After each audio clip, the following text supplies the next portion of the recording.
가파른 비탈만이 순결한 싸움터라고 여겨온 나에게 속리산은 순하디 순한 길을 열어 보였다. 산다는 일은 더 높이 오르는 게 아니라 더 깊이 들어가는 것이라는 듯 평평한 길은 가도 가도 제자리 같았다.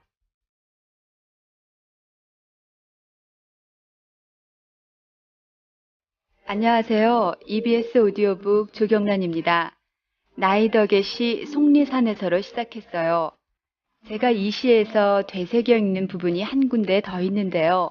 한번 읽어볼게요. 아직 높이에 대한 선망을 가진 나에게 산은 어깨를 낮추며 이렇게 속삭였다. 내가 넘는 건 정작 산이 아니라 산 속에 갇힌 시간일 거라고. 오히려 산 아래서 밥을 끓여 먹고 살던 그 하루하루가 더 가파른 고비였을 거라고. 그러고 보면 우린 모두 이미 산악인인지도 모르겠어요. 인생이라는 거대한 산을 오르는 산사람. 오늘 이 시간에는 그 어느 누구보다도 인생의 가파른 고비를 숭고하게 넘은 한 산악인의 이야기를 준비했어요. 어몽길의 8,000m의 희망과 고독, 수요일까지 3회로 나눠서 읽어드릴게요. 어몽길은 우리나라 최초이자 아시아 최초로 히말라야의 8,000m급 봉우리 14개를 모두 오른 세계적인 산악인입니다. 8,000m의 희망과 고독은 그가 1985년부터 2000년까지, 그러니까 16년간 히말라야의 14개 봉우리를 오르며 겪었던 희망과 좌절, 그리고 가슴 뭉클한 우정의 순간을 담은 기록문이에요. 그럼 지금부터 우리도 그의 발길을 따라 히말라야 등반을 한번 시작해 볼까요? 자, 준비되셨죠? 첫 번째 이야기는 1985년 겨울, 호칸의 에베레스트입니다.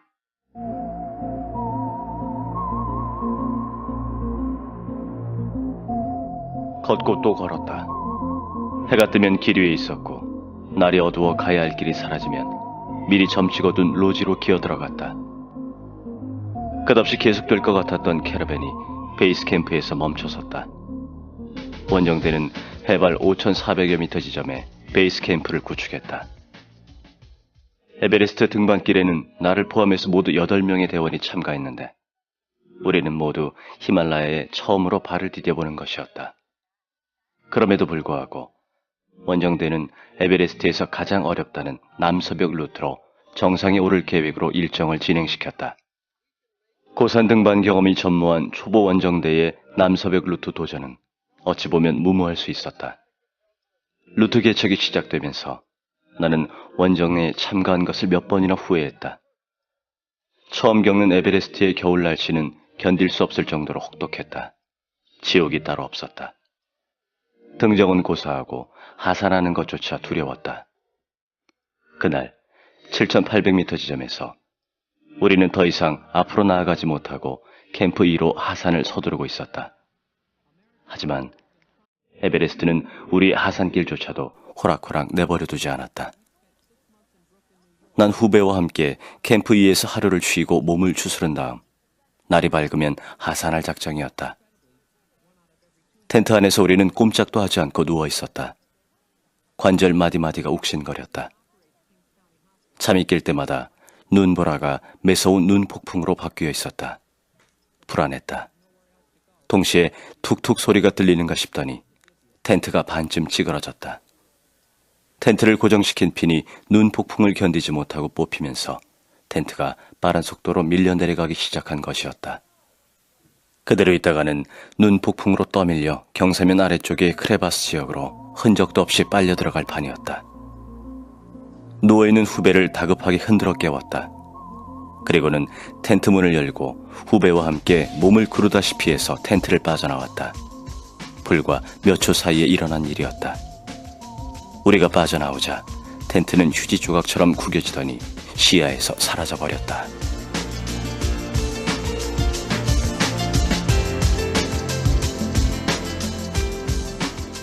이렇게 해서 어몽길의 생애 첫 에베레스트 원정은 실패로 끝을 맺습니다. 그리고 이듬해 다시 오르지만 정상을 목전에 두고 물러서야 했죠. 이유는 함께 갔던 셰르파 술딤 도로지를 사고로 잃었기 때문이었어요. 이때의 심정을 그는 이렇게 적어 놓았죠. 목숨은 누구에게나 존귀한 것일 터인데 그것을 담보로 산을 오른다는 것은 얼마나 가치 있는 것일까? 나는 2번 다시 히말라야를 보지 않겠다고 마음먹었다. 하지만 이 마음 역시 산을 향한 그의 열정을 꺾진 못했어요. 1988년 그는 다시 히말라야로 향합니다. 이번에 그는 정상에 오르게 될까요? 아니면 또 실패하게 될까요?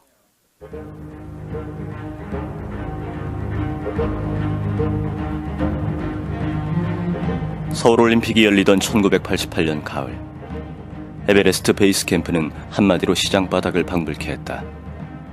세계 각국에서 몰려든 원정대가 에베레스트 정상에 오르기 위해 베이스 캠프에서부터 보이지 않는 경쟁을 벌이고 있었다.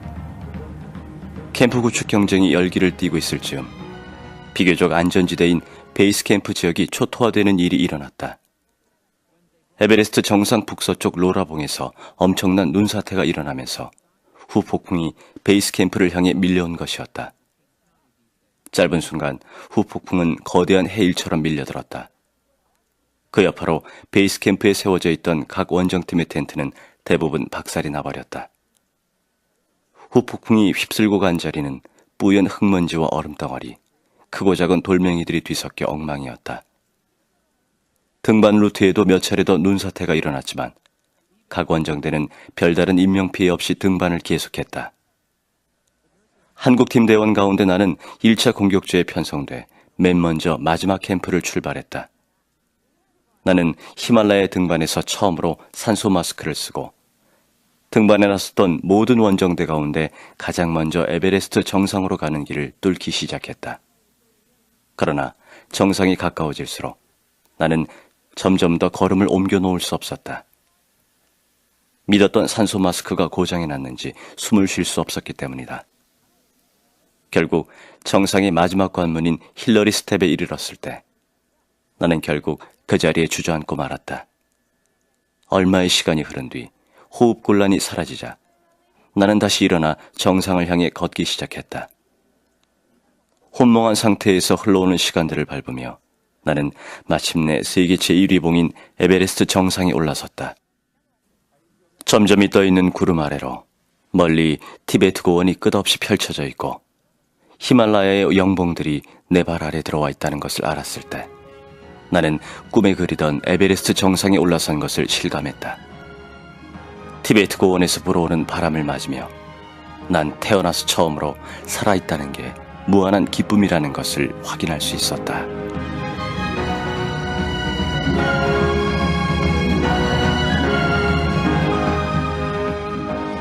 여러분은 지금 EBS 오디오북 어몽길의 8,000m의 희망과 고독을 듣고 계십니다.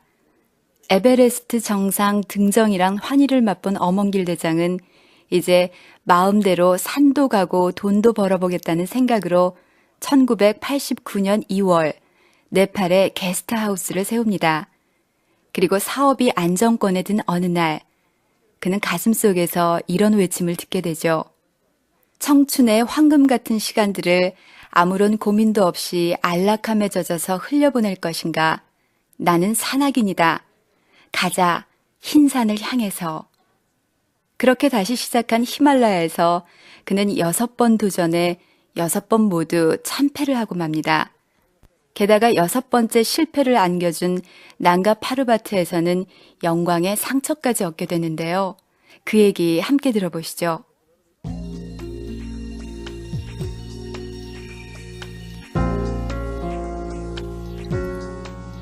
1992년 여름, 나는 서울시 산악연맹에서 선발한 대원들과 함께 악명 높은 난가 파르바티의 2번째 도전장을 내밀었다.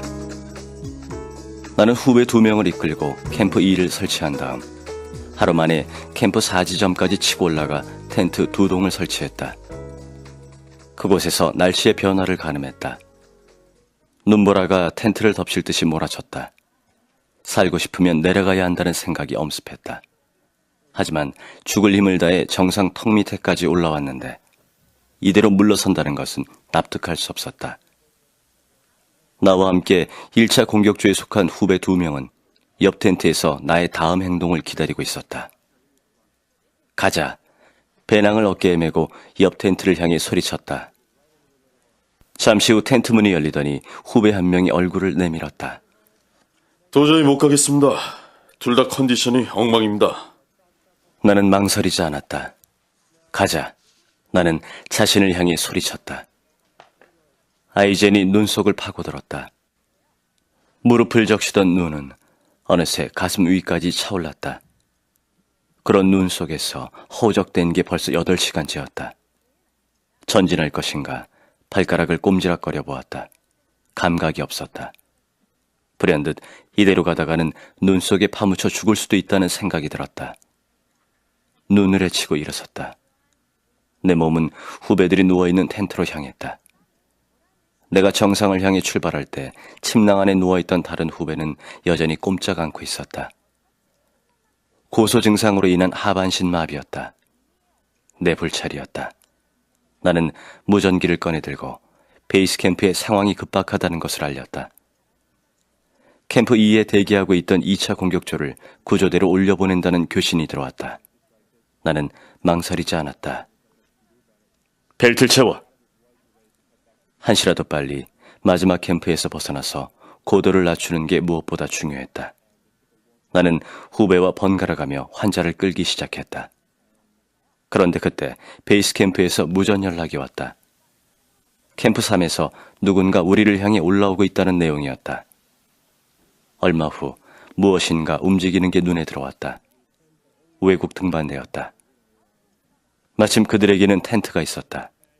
곧바로 새로운 텐트가 세워졌다. 배낭을 바닥에 깔고 우선 환자를 눕혔다. 금세 날이 어두워졌다. 나는 꼼지락거리지 않는 발가락이 궁금했다.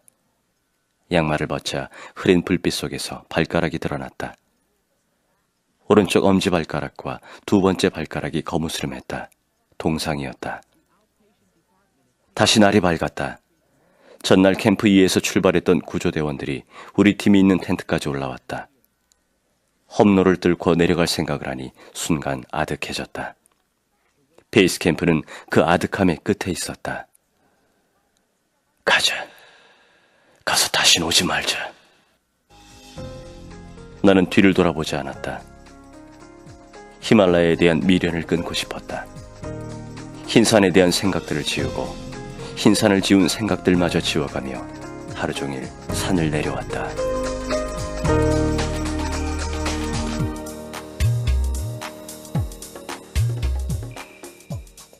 결국 서울의 병원으로 후송된 어몽길은 발가락 2개를 잃었어요. 하지만 그는 거기서 멈추지 않았죠. 상처가 아물자 그는 다시 운명처럼 히말라야로 향했어요. 그리고 그에게 실패의 고배를 마시게 했던 초오유 시사팍마를 연속 등반할 계획을 세웁니다. 그리고 후배 박병태와 막내 민경태를 정상 공격조로 편성하고 등반 대장으로 나서죠.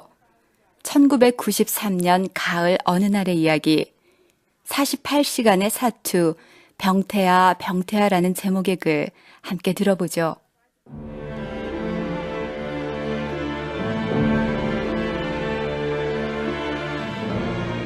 초우유 등정의 감격을 뒤로하고 우리가 시샤팍마 베이스 캠프에 진입할 때는 등반 시즌이 시작되고 20여일 이상 지난 뒤였다. 우린 플라토가 시작되는 지점에 자리한 캠프 2에서 마지막 점검을 했다. 캠프 3, 4를 생략하고 곧장 정상 공격에 나서기로 마음먹었다. 이튿날 새벽, 우리는 캠프 2를 나섰다. 출발하고 5시간쯤 지났을까. 우리는 얼마 못 가 온몸이 눈 속에 파묻혔다. 바람의 기세는 여전히 수그러들지 않았다. 정상 쪽에서 눈가루들이 쉴 새 없이 바람에 흩날려왔다. 걸음을 떼어놓으려는 순간 등 뒤에서 나를 부르는 목소리가 들려왔다. 홍길이 형. 나는 배낭을 맨 채로 돌아섰다. 병태였다. 아무래도 안 될 것 같습니다. 전 내려갈게요. 혼자서 내려갈 수 있겠냐? 병태가 걱정 말라는 듯이 고개를 끄덕였다. 하지만 제 두 발짝을 옮기기도 전에 뒤쪽으로 몸을 돌렸다. 짧은 비명소리 때문이었다. 병태였다.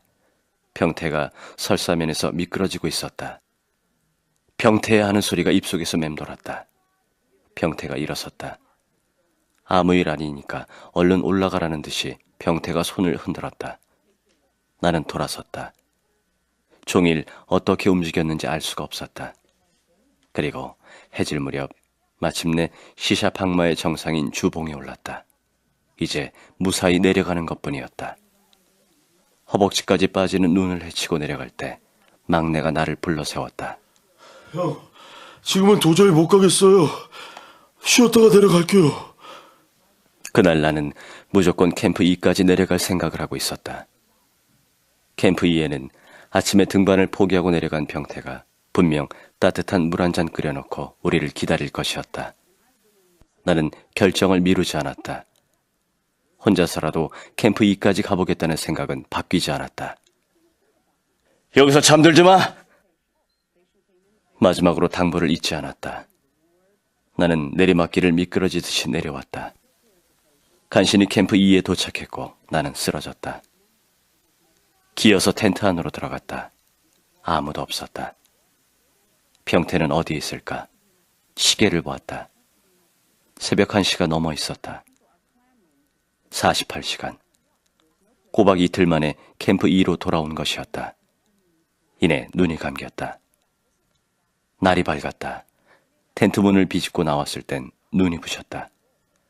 먼 곳의 풍경은 선명히 보이지 않았다.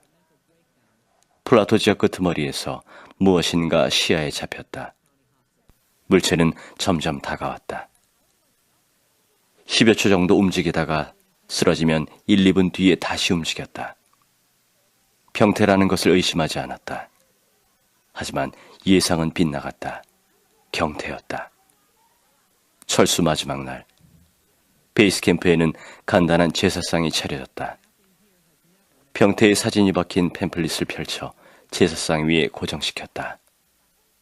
그래, 내가 널 만나러 반드시 다시 오마. 그때까지 편히 잠들어 있어라. 나는 울면서 다짐했다.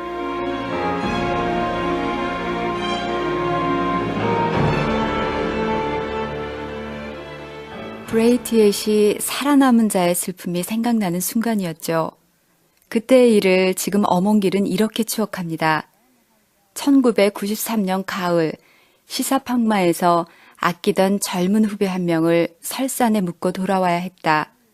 그는 지금 내 가슴 속에서 나와 함께 살고 있다. EBS 오디오북 어몽길의 8,000m의 희망과 고독 첫 번째 시간이었습니다. 끝으로 실패에 관한 생각 중 일부 읽어드리면서 이 시간 마칠게요.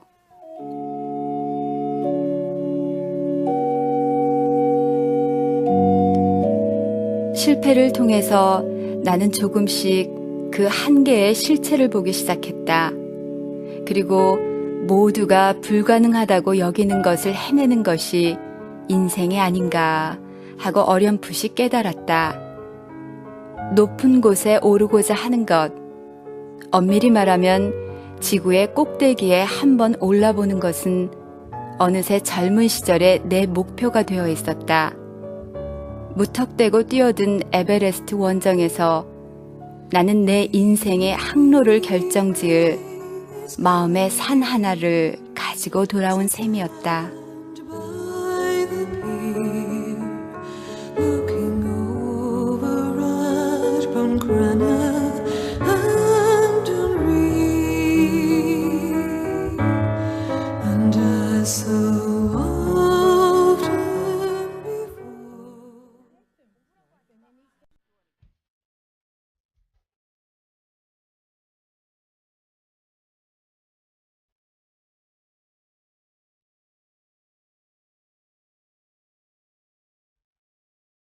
우리가 순례를 떠나는 것은 순례길에 오른 그 순간만이라도 죄를 짓지 않기 위해 고통스러운 삶의 경험에서 뭔가를 배우고 깨우쳤더라도 사람은 배우고 또 배우고 행하고 또 행하기 위해 인간만이 뼈저린 참회를 하고 인간만이 순례를 떠난다.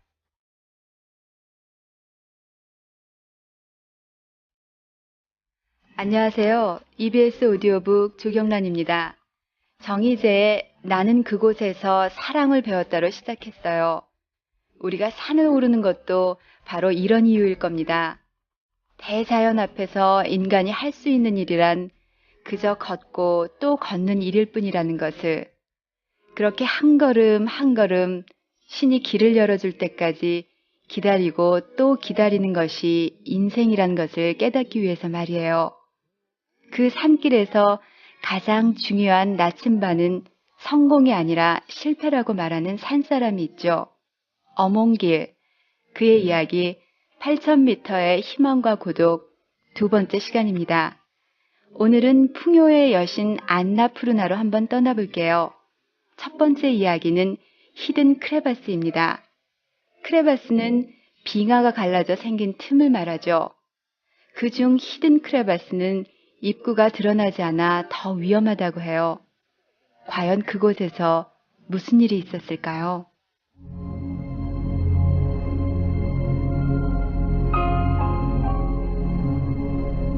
해가 잠시 반짝하는가 싶더니 이내 하늘이 무너져 내릴 듯이 어두워지면서 곧 눈발이 휘날렸다. 1997년 봄 안나푸르나에서의 일이다. 원정대는 당연히 베이스 캠프에 발이 묶여 있었다. 그렇게 사흘 밤낮이 가고 날이 밝았다. 어쩌면 하루나 이틀 뒤에는 등반을 시작할 수 있을 것 같았다. 간간히 날리던 눈발은 더 이상 지속될 것 같지 않았다. 날씨가 괜찮았다. 텐트 주위를 거닐고 있을 때 누군가 나를 불렀다. 셰르파 나티였다. 날씨가 괜찮으니 등반을 시작하는 게 어떻겠느냐고 나티가 말을 건네왔다. 곧 등반이 시작됐다. 대원들과 나티가 내 뒤를 따라서 일렬종대로 늘어섰다. 무릎까지 차오르는 눈을 헤치고 발자국을 내며 가는 길은 더디었다. 어느새 캠프 1이었다. 베이스 캠프를 떠난 지 3시간. 캠프 1에서 전열을 정비하는 것도 잠시. 나티가 먼저 캠프 2를 향해 걸음을 옮겼다. 캠프 1을 출발한 지 30여 분쯤 지났을 무렵이었다. 누군가 나를 부르는 듯했다. 바람소리였을까? 나는 고개를 들어 앞을 보았다. 그 순간 내 눈을 의심했다. 나티가 보이지 않았다. 우리들은 그의 발자국이 찍힌 서론을 눈으로 더듬기 시작했고 10여 미터 앞쪽에 시커먼 웅덩이 같은 것을 발견했다. 히든 크레바스였다. 크레바스는 입구의 지름이 1미터가량 돼 보였다. 크레바스 위를 건너뛴 듯한 발자국 하나가 앞부분 부근이 반쯤 허물어진 채 캠프 2 방향으로 찍혀 있었다. 나티의 발자국이 분명했다. 허물어진 발자국 앞으로 다른 발자국들은 보이지 않았다. 상체를 약간 숙인 채 크레바스 안을 살펴보았다. 컴컴했다. 나티! 나티! 아무런 대답도 들려오지 않았다. 한동안 숙이고 있던 상체를 일으키려는 순간 그르렁 하는 둔탁한 울림이 귓속을 파고들었다. 나티가 분명했다. 마치 덫에 걸려 오랫동안 몸부림치던 덩치 큰 짐승이 마지막 숨을 넘기기 직전에 내는 소리 같았다. 나티야, 제발. 울음 섞인 중얼거림은 곧 절규로 바뀌었다.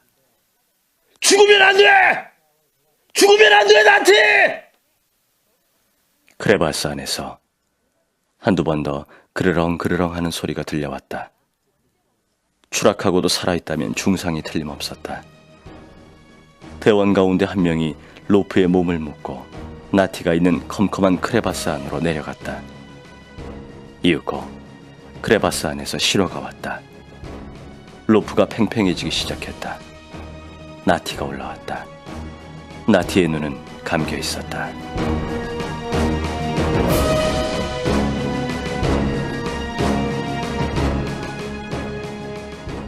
의형제 같았던 나티의 죽음으로 발길을 돌려야 했던 안나푸르나를 다시 찾은 건 1998년 봄이었어요.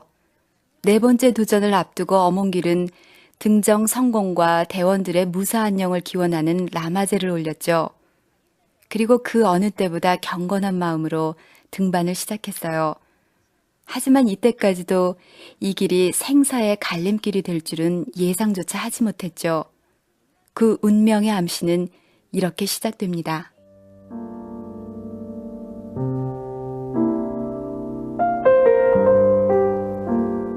베이스 캠프에 도착하고 사흘 뒤 원정대는 첫 루트 정찰에 나섰다.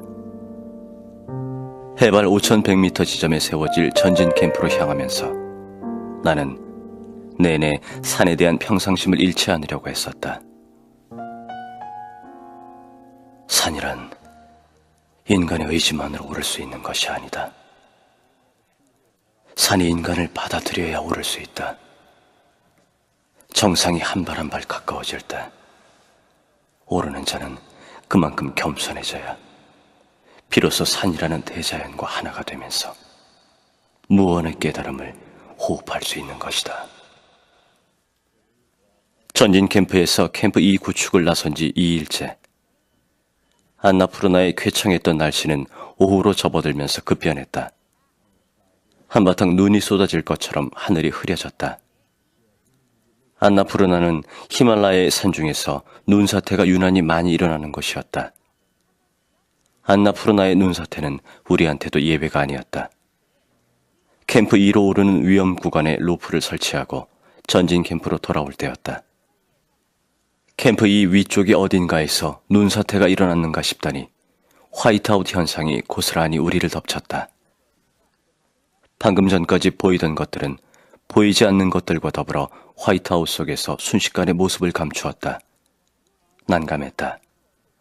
아무것도 보이지 않았다. 서로 가까운 거리에서 함께 하산을 서두르던 대원들과 셰르파들은 그 자리에 멈춰설 수밖에 없었다. 잠깐 동안 침묵이 흘렀다. 그리고 얼마 후 우리는 앞선 자들의 이름을 부르며 서로의 몸에 로프를 묶고 길을 더듬었다. 이런 상황에서는 무엇보다 크레바스를 피하는 게 급선무였다. 시야가 트여 있어도 크레바스를 피해가기 어려운 판에 눈을 멀쩡히 뜨고도 우리들은 길을 찾을 수 없었다. 기다릴 수밖에 없었다. 정해진 시간은 없지만 화이트아웃은 사라질 것이다. 우리에게 운이 따른다면 그 시간은 좀 더 빨리 올 것이었다. 화이트아웃에 갇히고 2시간쯤 흘렀을 것이다. 거짓말처럼 시야가 트여왔다.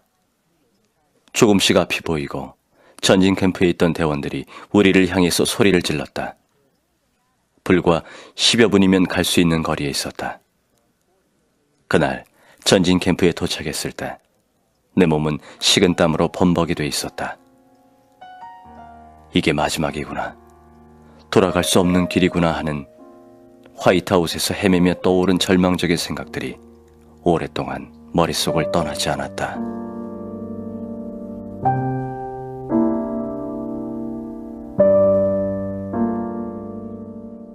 여러분은 지금 EBS 오디오북 어몽길의 8,000m의 희망과 고독을 듣고 계십니다. 안나푸르나 정상을 향한 전진은 계속됐어요. 그리고 얼마 후 내일이면 정상에 설 수 있겠다는 기대를 가져보던 어느 날 셰르파 다와가 크레바스에 빠질 위험에 처하고 맙니다. 그것도 로프를 연이어 묶은 다른 셰르파와 함께 말이죠. 그 순간 어몽길은 자신조차 떨어질 위험을 감수한 채 그들의 로프를 힘껏 잡아당겼어요. 순간 팽팽해진 로프가 그의 발목을 쳐서 통증을 느꼈지만 로프를 잡고 놓지 않았죠. 덕분에 그들은 무사히 복귀할 수 있었지만 한 가지 큰 문제가 있었어요. 이 얘기 더 들어볼게요.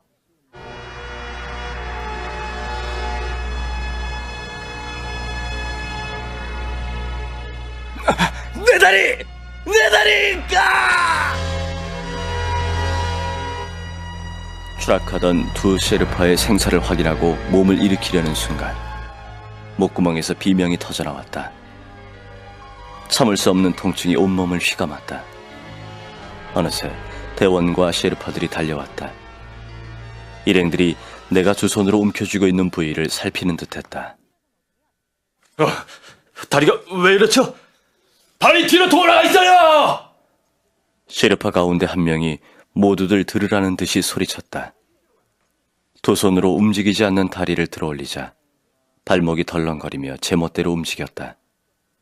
셰르파 가운데 한 명이 발목을 붙잡고 잡아당겼다가 누르며 이리저리 비틀기 시작했다. 뼈와 뼈는 단번에 결합되지 못하고 발을 비틀 때마다 살 속에서 부딪혔다. 그리고 마침내 뒤로 젖혀졌던 오른발이 왼발과 나란히 앞으로 왔다. 길찾기 표식으로 쓸 대나무가 부목을 대신했다. 이제 산을 내려갈 일이 걱정이었다. 밤만 되면 고산지대는 영하 20-30도를 오르내렸고 제 아무리 조심을 해도 신체는 동상의 위험으로부터 자유롭지 못했다. 부러진 발목 부위가 동상에 걸린다면 썩어 들어가는 것은 시간 문제였다. 특히 악천후에 걸린다면 그럴 리 없겠지만 일행들에게 내가 버려지는 상황이 올 수도 있었다. 가야 한다. 불가능은 없어. 통증이 몸 안에서 요동칠 때마다 나는 자신을 다그쳤다. 두 팔을 바닥에 대고 눈 덮인 얼음 위를 엉금엉금 기어나갔다. 눈 위에서 구르고 기어서 내려오기를 얼마였을까. 일몰이 안나푸르나를 붉게 적시기 시작했다. 어둠 속에서도 캠프 3이 있는 곳까지 필사적으로 움직였다. 그리고 온몸에 감각이 없어졌다는 느낌이 들었을 때 캠프 3에 겨우 머리를 들이밀었다. 밤 11시 30분경이었다. 지친 몸을 드러눕히자 부상 부위가 욱신거리면서 견딜 수 없는 통증이 밀려왔다.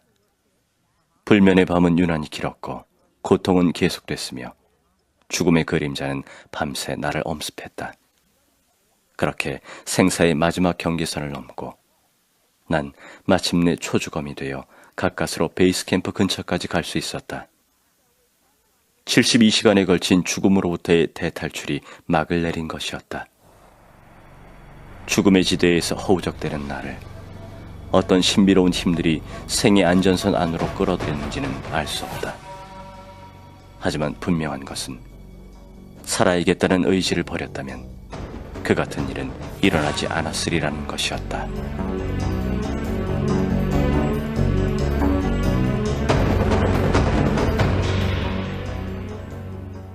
간신히 살아 돌아온 어몽기를 기다리고 있었던 것은 비보였어요. 의사는 그에게 다리에 무리가 가는 등산은 어려울 뿐 아니라 평지를 걷는 것조차 힘들 것이란 진단을 내렸거든요. 주변 사람들은 이제 어몽길은 끝났다라며 쑥덕거렸죠. 하지만 그는 주저앉지 않았어요. 그는 도봉산을 오가며 재기를 준비했습니다. 그러던 어느 날 멀리서부터 기회가 왔어요. 오랜 친구이자 스페인 산악영웅인 후아니토가 함께 안나푸르나를 오르자는 전화를 걸어왔죠. 그는 흔쾌히 짐을 꾸립니다. 그리고 파트너로 여성 산악인인 지연옥과 동행했어요. 이 지연옥에 관한 이야기 더 들어볼까요?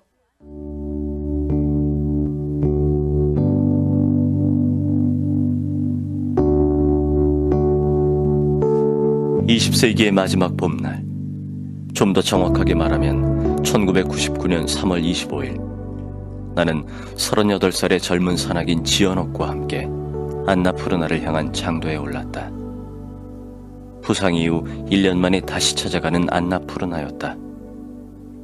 4월 26일, 사흘간의 휴식을 끝내고 마침내 베이스 캠프를 나섰다. 다음 날, 다시 캠프 3까지 올라 얼음 사면을 깎아서 텐트를 쳤다. 새벽 3시 30분, 드디어 모든 준비를 마치고 마지막 캠프를 출발했다. 안부에서 잠시 숨을 고르는 사이 뒤따르던 대원들이 무거운 발걸음을 옮기며 속속 도착했다. 하지만 일행 가운데 2명이 보이지 않았다. 마지막 캠프를 출발할 때부터 후미로 쳐졌던 지연옥 대원과 셰르파 까미 도르지였다. 보이지 않는 두 사람을 오래 기다릴 수 없었다. 행동을 멈췄을 때 정상은 그만큼 멀게 느껴졌다. 하염없이 주저앉아 쉬고 싶은 마음을 일으켜 세우며 얼마를 걸었을까. 태양빛이 정수리를 넘어가고 있었다. 발걸음은 앞으로 나아가지 않았다. 더 이상 오를 곳이 없었던 것이다. 거대한 히말라야 산군이 발 아래 낮게 엎드려 있었다. 부상당했던 오른쪽 다리는 떨어져 나갈 듯이 욱신거렸다. 마음속에서 참았던 눈물이 터져나왔다. 흐르는 눈물 속으로 맨 먼저 죽은 나티의 모습과 1983년 이곳을 등반하다가 숨진 정양근 선배의 모습이 들어왔다. 그들의 모습을 껴안고 정상에 엎드렸다. 북받쳐 오르는 감정은 좀처럼 가라앉지 않았다.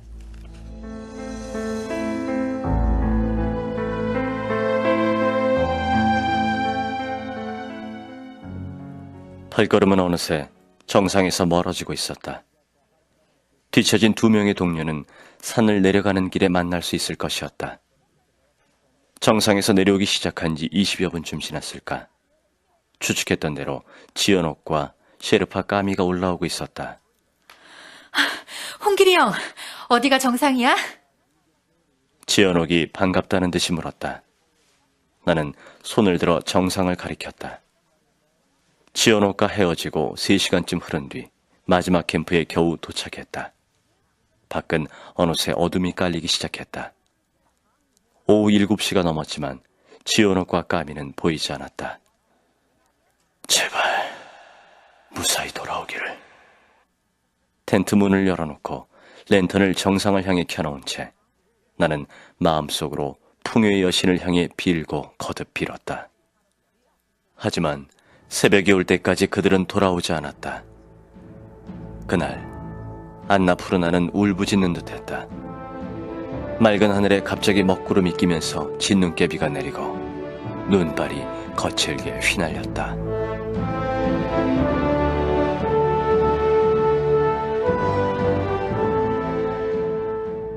지연옥, 안나푸르나를 오르던 1997년 당시 그녀는 세계 산악계가 주목하던 여성 산악인이었다고 해요. 우리나라 여성으로선 최초로 에베레스트를 오른 산악인 지연옥. 우리가 그녀를 잊지 않는 한 그녀는 안나푸르나와 함께 영원히 기억될 겁니다. 책은 청년에겐 음식이 되고 노인에게는 오락이 되며 부자일 때는 지식이 되고 고통스러울 때는 위안이 된다고 하죠. 이런 좋은 책들 EBS 오디오북과 함께 나눠보시는 건 어떨까요? 이번 주에는 이래에서 협찬하는 8,000m의 희망과 고독이 준비되어 있습니다. 여러분들의 많은 참여 부탁드립니다. EBS 오디오북 어몽길의 8,000m의 희망과 고독 2번째 시간이었어요. 끝으로 3번째 등반에 실패한 안나푸르나 앞에서 한 생각 읽어드리면서 이 시간 마치겠습니다.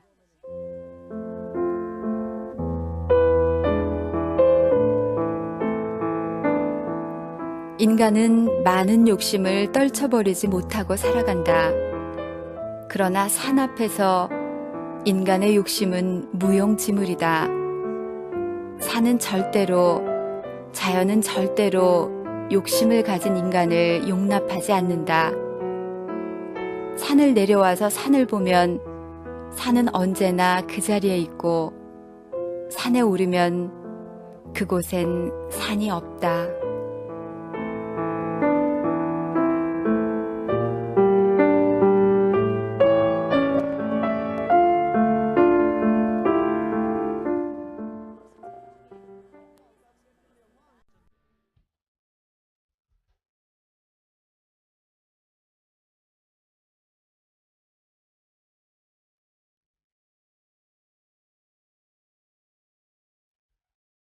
나에게는 지금도 먼 북소리가 들린다. 까닭 없이 어딘가로 여행을 떠나고 싶어지는 일도 있다. 하지만 나는 문득 이런 식으로도 생각한다. 지금 여기에 있는 과도기적이며 일시적인 나 그 자체가, 내 존재의 영위 그 자체가 말하자면 여행이란 행위가 아닌가 하고.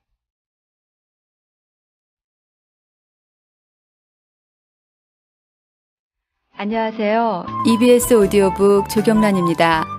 무라카미 하루키의 산문집 먼 북소리로 시작했어요. 저도 때때로 이처럼 먼 데서 들려오는 북소리를 들을 때가 있어요. 그 북소리는 저에게 이렇게 말해요. 세속도시의 즐거움 속에서 나와 대자연으로 오라고요. 그 고요와 경건함을 몸으로 느끼라고요. 우리가 여행기를 읽는 건 어쩌면 바로 자연의 이 경건함 혹은 숭고함 같은 것을 배우기 위해서가 아닐까요? 그리고 그 대자연의 배움을 통해서 우린 한순간도 헛되이 보내서는 안 된다고 말하는 사람이 있죠. 산악인 엄홍길. 그의 이야기 8,000m의 희망과 고독 마지막 시간이에요. 오늘의 이야기는 히말라야 8,000m급 봉우리 중 13번째로 오를 칸첸중가 등반에서 시작할게요. 그는 히말라야 14자 완둥을 앞두고 언론의 관심을 받게 되죠. 결국 이번 칸첸중가 등반을 생중계하게 되는데요. 그때 이야기부터 한번 들어보죠.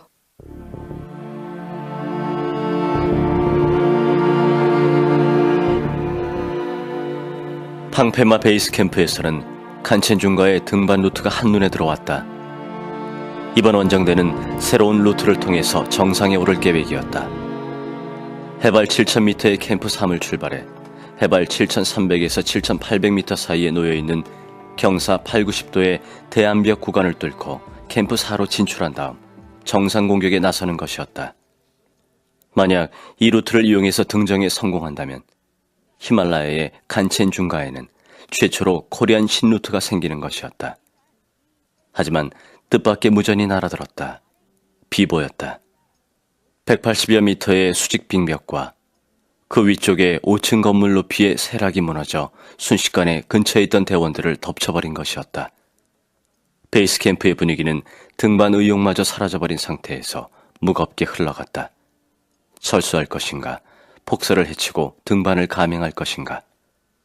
갈등의 순간 어떻게 해서든지 정상 공격에 나서는 쪽으로 의견이 모아졌다. 대신 코리아 신루트를 버리고 새로운 루트를 택했다.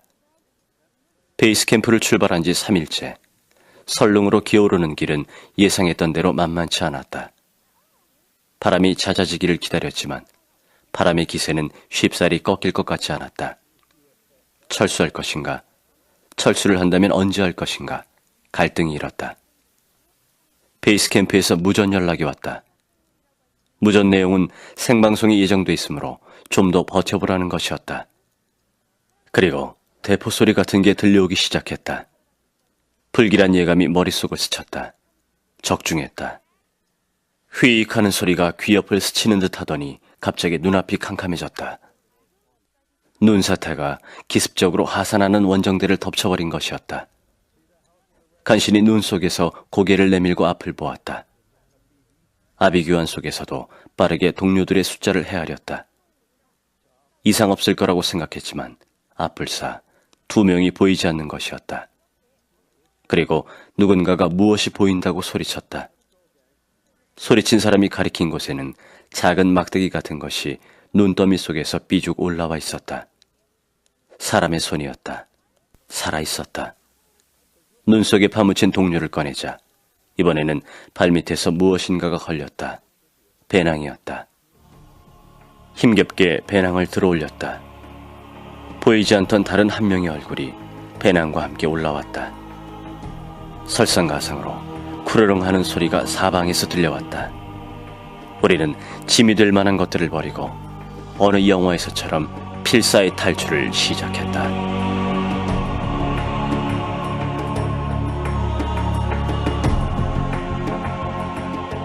그들의 필사의 탈출은 여기서 끝이 아닙니다. 베이스 캠프에선 그들을 위해 수색대를 보냈지만 만날 수 없었어요. 눈은 그치지 않았고 가슴은 점점 짙어져 한치 앞을 내다볼 수 없었죠. 밤이 되자 서로는 캄캄한 어둠에 휘감겨 마치 죽음의 늪처럼 변해버렸어요. 그들이 3차 수색대의 구조를 받아 베이스 캠프에 들어선 건 그날 밤 9시가 넘어서였죠. 그때의 일을 그는 이렇게 회상합니다. 무모한 도전보다 때로는 포기할 줄 아는 용기. 1999년 칸첸 중가가 원정대에게 던졌던 메시지를 나는 그렇게 기록하고 싶다. 이제 이야기는 셰르파 다왓다망의 죽음으로 이어집니다.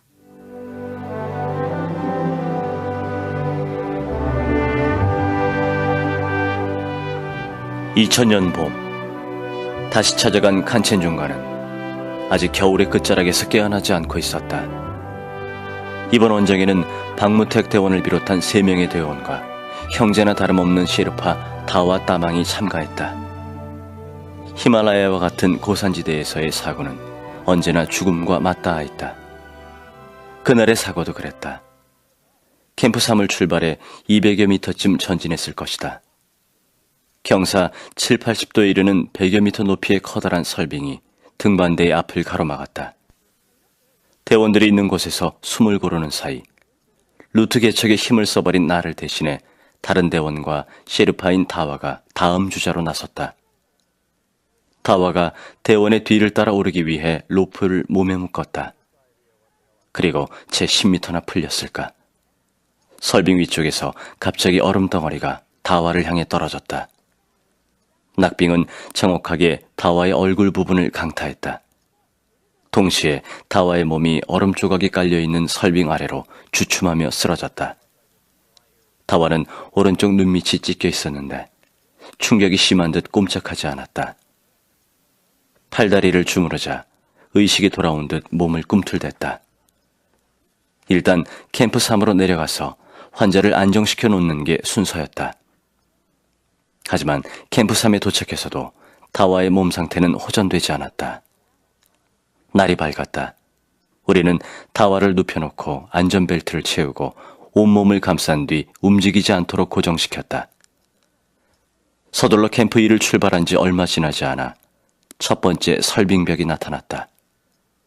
동료들이 다와의 몸에 로프를 묶기 시작했다. 그런데 동료들의 행동을 제지하며 다와가 한순간 격렬하게 몸부림을 쳐댔다. 다와는 허공을 향해서 손만 내밀었을 뿐 아무 말도 하지 못했다. 동료들이 다와의 손을 깔개 안으로 밀어넣었다. 설벽을 내려왔을 때 다와의 눈은 허공만 바라볼 뿐 움직이지 않았다. 다와의 손은 얼음장처럼 차고 딱딱했다. 나는 그 손에 내 장갑을 벗어서 끼워주었다. 다시는 돌아올 수 없는 먼 길을 떠나는 다와에게 이승에서 내가 줄 수 있는 것은 그것뿐이었다. 다와는 이제 어디를 가든 양손만은 시리지 않을 것이었다.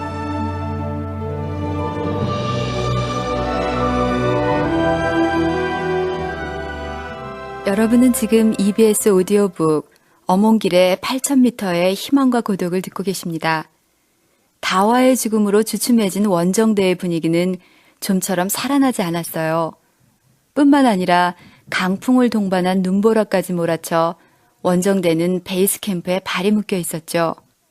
하지만 어몽길 대장은 여기서 멈출 수는 없었어요. 다와가 죽은 지 보름째 되던 날 그는 박무택 대원만을 데리고 정상 탈환을 위해 베이스 캠프를 떠납니다. 이제 그들의 이야기는 어떻게 전개될까요?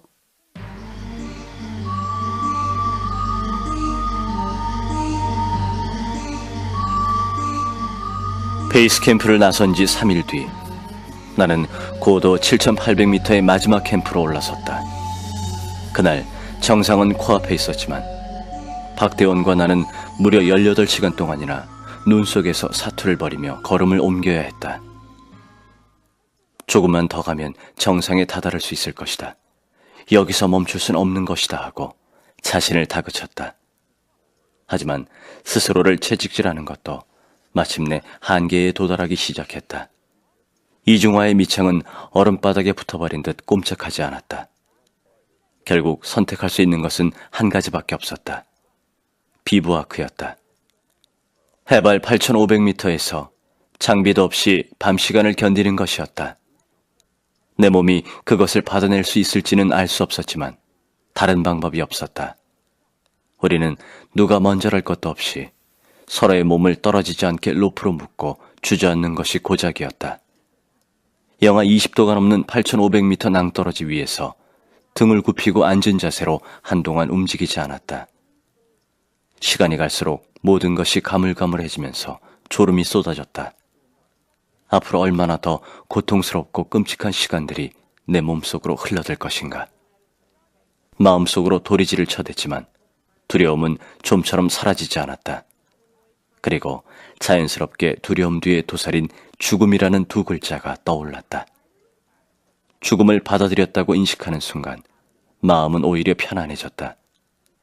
그러자 아내와 아이들의 모습이 나타났다. 내가 이대로 죽으면 그들은 어떻게 험한 세상을 살아갈 것인가. 들을 수는 없겠지만 마지막 말을 남기자.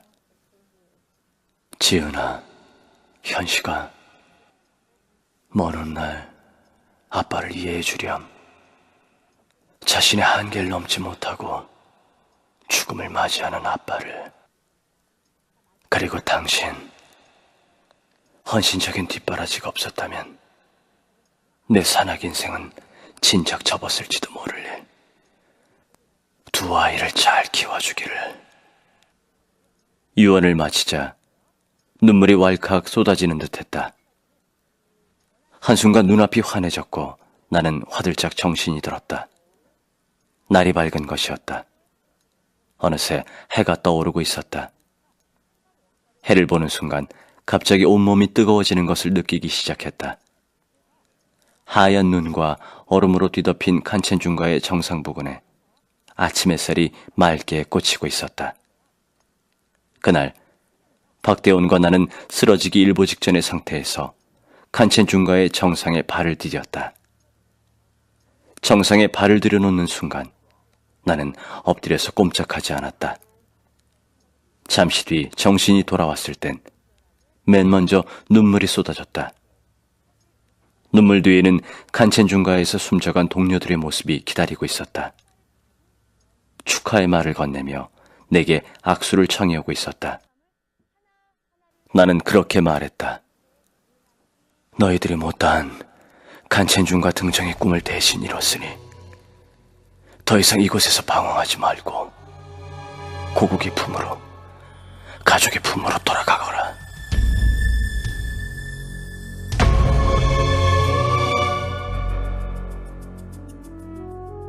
이제 어몽길 앞에 남겨진 건 하늘의 절대군주이자 죽음을 부르는 산 K2의 하늘뿐입니다. K2 등정을 앞둔 당시 심정을 담은 마지막 이야기, 산중의 제왕 K2에서라는 글 시작해 볼게요. 어몽길은 이렇게 자문합니다. K2, 과연 이 산은 나에게 정상을 허락할 것인가? 정상에 발을 디디고 살아 돌아올 수 있을까?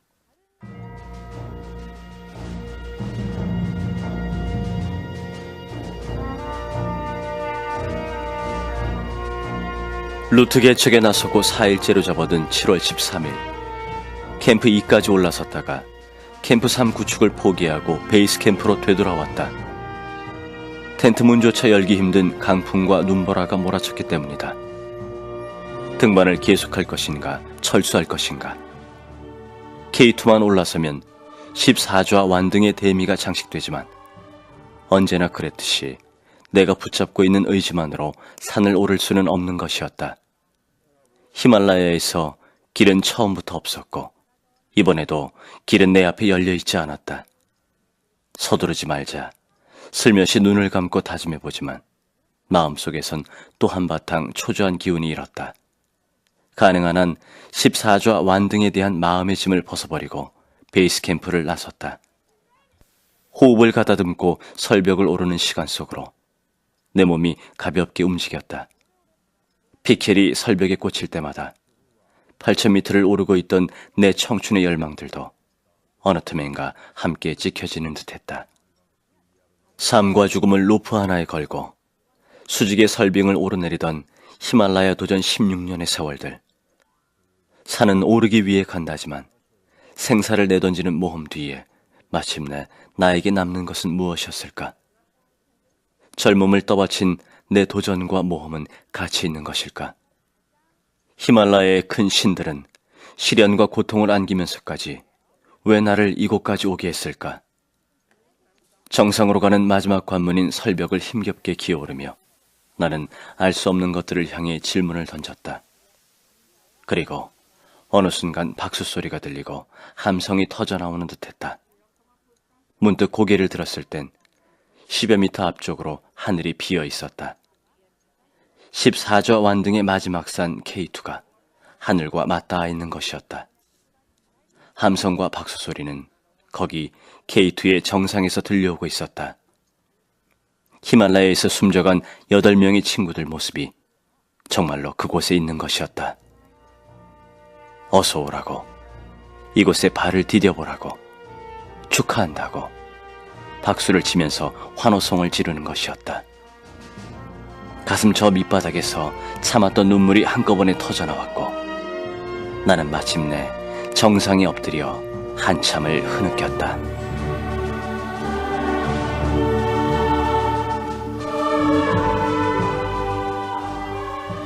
그 눈물 참으로 뜨거웠겠죠. 산을 오르는 사람들에게는 우리에게 부족한 3가지 덕목이 있는 것 같아요. 스스로에 대한 믿음, 위대한 결단력, 그리고 인내심 말이에요. 산을 오르든 다른 일을 하든 이 3가지 덕목은 우리 인생에서 참 중요하겠죠. 한 박자 쉬어가는 생활의 여유, 책과 함께 지내보시는 건 어떨까요? EBS 오디오북에서는 여러분들께 좋은 책 보내드리고 있어요. 교육방송 홈페이지로 들어오셔서 EBS 오디오북으로 찾아오세요. 청취 감상문란에 방송 중인 책에 대한 감상문이나 프로그램에 대한 의견 보내주시면 책 선물도 드려요. 이번 주에는 이레에서 협찬하는 8,000m의 희망과 고독과 풀빛에서 협찬하는 마운틴 오디세이가 준비되어 있습니다. 의견과 함께 보내주시는 분의 이름과 주소, 그리고 연락처 잊지 말고 남겨주세요. EBS 오디오북 어몽길의 8,000m의 희망과 고독 마지막 시간이었습니다. 내일부터는 심산의 마운틴 오디세이를 읽어드릴게요. 끝으로 이 책 맨 앞부분에 있는 글, 길 없는 길 중 일부 읽어드리면서 이 시간 마치겠습니다.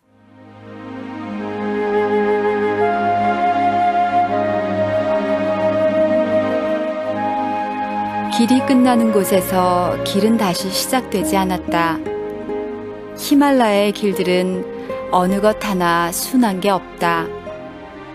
빙하가 녹아 흐르는 계곡을 따라서 형성된 길들은 문명의 접근을 좀처럼 허락하지 않는다. 인간과 야크가 겨우 다닐 수 있는 이 길들은 만년설 지대를 향해 뻗어 있는데 그 자체로 아름답다. 문명 세계를 벗어나서 이 길로 접어들 때마다 나는 내 몸 안의 모든 기공들이 한꺼번에 열리면서 세포 조직들이 하나둘 깨어나는 것을 느꼈다. 그 길을 걸어갈 때 나는 깊은 숨을 쉴 수 있었고 행복했다. 대자연 속에서 나는 비로소 진정한 나로 돌아갈 수 있었다.